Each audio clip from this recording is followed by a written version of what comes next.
Howdy folks, and welcome back to World of Warships with Rear Admiral Jingles. Now, those of you who stay up to date with the World of Warships development blog might have noticed that there are certain ship restrictions in place for the 13th clan battle season. Namely, only one Petropavlovsk, Goliath, Venezia or Stalingrad per team, and nobody is going to be allowed to play the Hakuryu or the FDR. Why do you suppose that is? Well, I need intelligence data here in the European Tier 10 destroyer, the Halland, believes that he may have the answer. Look at that. Ladies and gentlemen, boys and girls, welcome to World of Warships Clan Battles. It's interesting that Wargaming have lumped the Goliath and the Venezia into that list as well. Because people only picked the Venezia and the Goliath because they counter the Stalingrads and the Petropavlovsks. It's also interesting that Wargaming can look you in the eye and say all of these ships are absolutely fine. They don't need to be nerfed, they don't need to be balanced, they don't need to be adjusted. They're absolutely fine, there's nothing wrong with them. In fact, they're so fine that we're not going to allow you to play them in clan battles anymore. In fact, there's a great comment about a pop-up in chat, there it is, from one of I Need Intelligence Data's teammates when looking at the team composition of the clan that they're facing, which is basically one Hakuryu, one Yamato and 5 Stalingrads. So this is your solution to the limits imposed on the Petropavlovsk, is it? Just stack the team with Stalingrads instead. Yes, really. So, I need intelligence data in the Halland. Now, the Halland's a destroyer that doesn't have a smokescreen, and its concealment isn't fantastic, but, well, when you're facing a team that has 5 radar cruisers, smokescreen isn't really going to help you much anyway.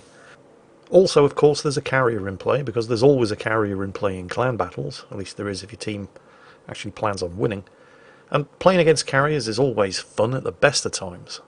And that's when you have 11 other teammates to distract the carrier's attention. Here in clan battles, no such luck, 7 players per side, including you. And carriers are more dangerous the fewer other ships there are around, because there are less other players to interfere with them, focusing you down and keeping you spotted. So in some respects you could say that I Need Intelligence Data is probably in the best destroyer, if you have to be in a destroyer for this particular engagement. He doesn't have smoke, but it doesn't really matter when there are 5 radar cruisers on the enemy team. And there may be a carrier in play, but the Halland is known for having better than average AA.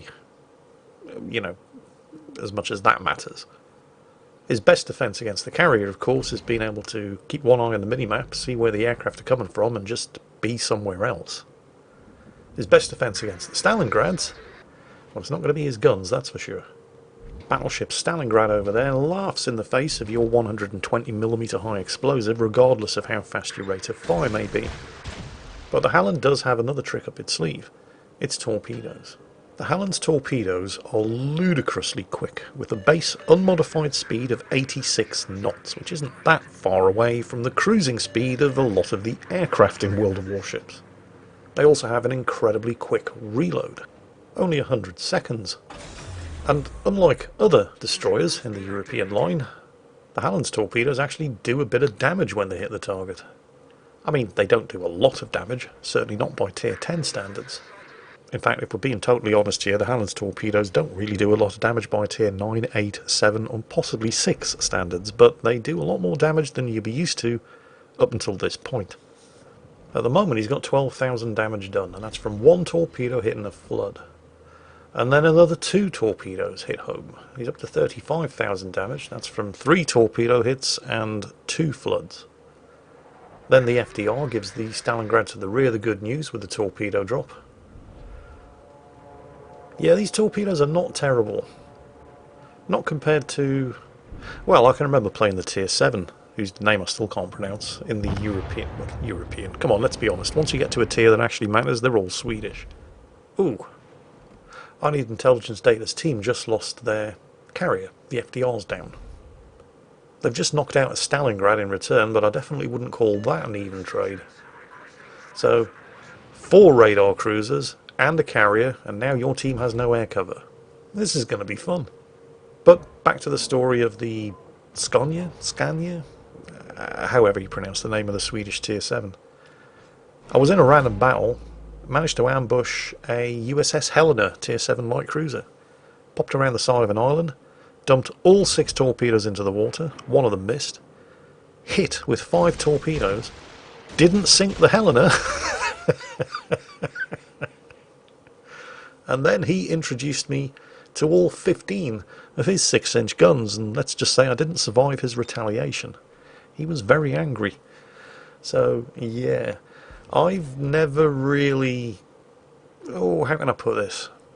I'm not saying they're bad ships, but I've never really found my groove, if you like, with the Swedish destroyers. Because the torpedoes are kind of terrible, at least until you get to the Erland at Tier 8, and fully upgrade it with new torpedoes which do 10,000 damage. Up until that point, they kind of suck. The Halland, on the other hand, is a pretty fine ship. Look at this, he's already gotten his 2nd torpedo launch away, scoring 1 hit. No, slightly more than that. It's only 2. Okay, it's 3.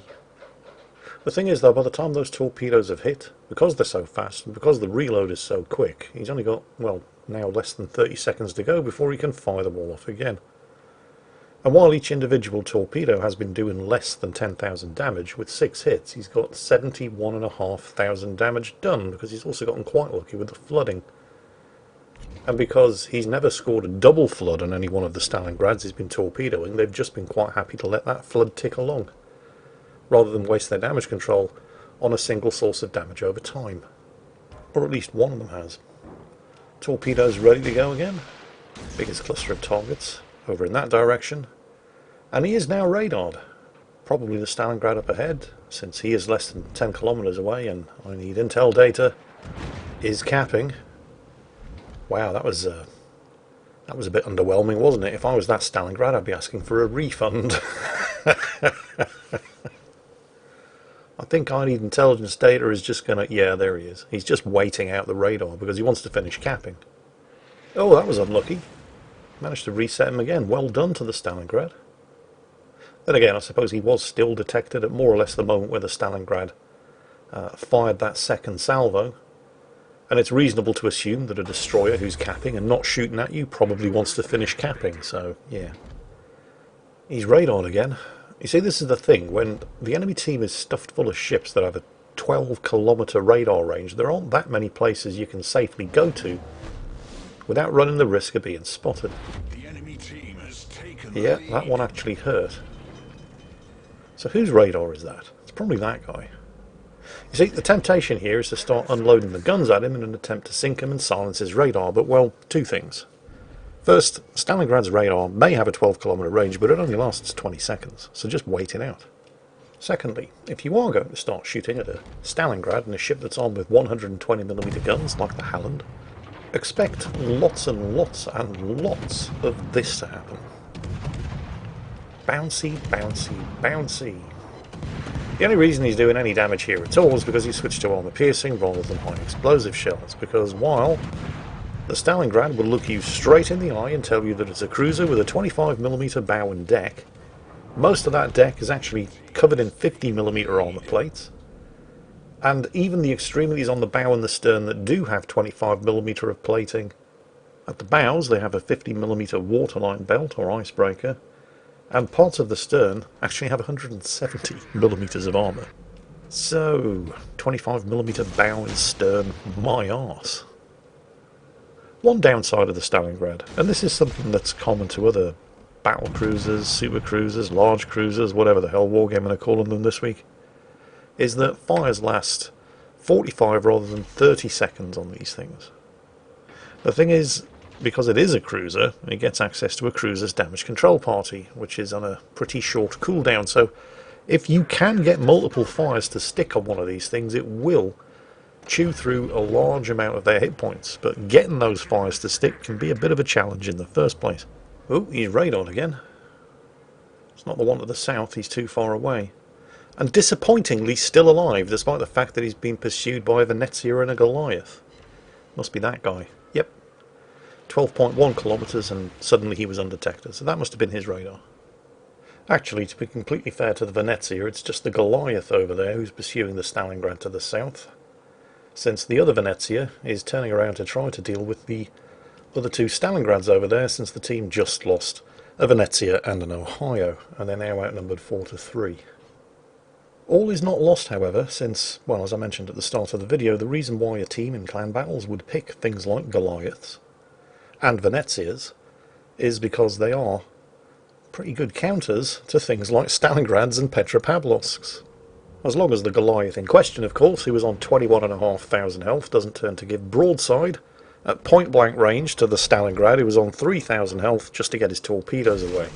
Terrible trade from the Goliath. He threw away a massive health advantage in order to get a torpedo kill. But he did at least get the torpedo kill, so now it's 3 against 2.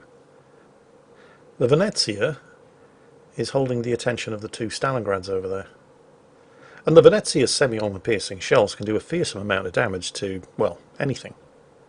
So the Stalingrads are going to have to be careful. And he's radared again. Ooh, well, may as well try to get some fires set, I suppose. Hoping that the Stalingrads have their attention drawn by the Venezia that they were shooting at, and there's one torpedo hitting the other Stalingrad, but this one is definitely looking in this direction. Here it comes. Turns in, an arrow of the profile, that wasn't too bad. And the radar shouldn't last much longer. He's now tucked in behind an island, so he can fire without being spotted once the radar expires, and there it goes. There we go, there's one fire. Now, he should let that one burn, because he can recover basically all of the fire damage back with his repair party. If you can get a second fire set... Come on. There it is. Now he's switching to the armour piercing. Has the potential to do more damage than the high explosive was doing, which was barely doing 500 damage per salvo. Oh, and here comes the Hakuryu. This clan battle, by the way, was played before the latest change to aircraft carrier rocket planes, so there's none of that strafe warning and opportunity to... Ooh, yeah, that ruined him. He shot down a fair few of those aircraft, though. I mean... Wait, 1 hit point? 1 hit point? Are you serious? Piss off, Stalingrad. Enemy cruiser destroyed. Really? Yeah. And there's the other one. Yep, 460 health. Because he landed a torpedo on him earlier when he was undetected. But a Stalingrad and 460 health are easy pickings for a Venezia, so that was no problem whatsoever. And that just leaves the Hakuryu. Well, I say it's just the Hakuryu. I mean, there's a reason why the Hakuryu, along with the FDR, have been banned from the 13th season of Clan Battles. What's that, Wargaming? Oh yes, that's right. It's because they're both absolutely fine. Nothing wrong with them whatsoever, which is why you're not allowed to play either of them in the 13th season of Clan Battles. Yes, of course. Wow, you can look me right in the eye and say that. And they can, and they are. Anyway, the Venezia, very sensibly, is putting as much distance between himself and that Hakuryu as he possibly can.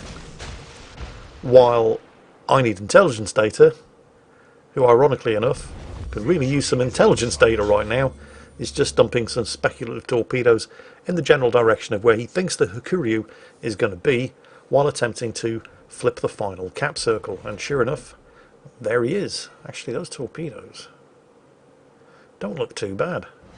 Well, he's got the cap. But honestly, if I were him, I'd be turning around and getting the hell out of here right now. Because, don't forget, this battle was recorded prior to the latest patch, when aircraft carrier rocket attack planes had the old strafe animation that activates a couple of seconds before they actually launch the rockets and gives you a chance to get the hell out of there. And I was honestly expecting, given what the carrier did to him in the previous rocket attack, I was expecting him to get utterly ruined here. But he actually managed to shoot down the entire squadron before they could get any weapons away. I mean, I'd heard that the Hallands AA was pretty good. I don't have a Halland myself, so I couldn't say that from experience, but, well, I do own plenty of other ships that are supposed to have pretty good AA, and even with defensive fire and priority sector up, enemy carriers seem to have no problem getting strikes through. But that strike got utterly annihilated, all 8 of them shot down, before they could get their rockets off. Then again, before I get too carried away, he has been pumping out 4 shots every 2 seconds at that Hakuryu for, well, at least the last minute and a half, and has basically done 0 damage to it, so okay, yeah, fair enough. Normal service has been resumed. You see, in World of Warships, even if you're in one of the destroyers with amongst the highest theoretical gun damage per minute in the game, when you're facing Russians and aircraft carriers, you're not going to get anything done with your guns.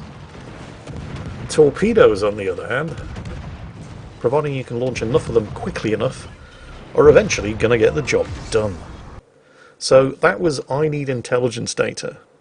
In a match with the kind of matchmaking, I mean, 1 carrier and 5 radar supercruisers, that would have most destroyer players bending over, grabbing their ankles and kissing their asses goodbye. But he refused to buckle under the pressure, he hung in there, he played to his strengths and exploited the enemy's few weaknesses, and he came out victorious, and I hope you all enjoyed watching him do it, because that's it for today. As always, take care, stay safe, and I'll catch you next time.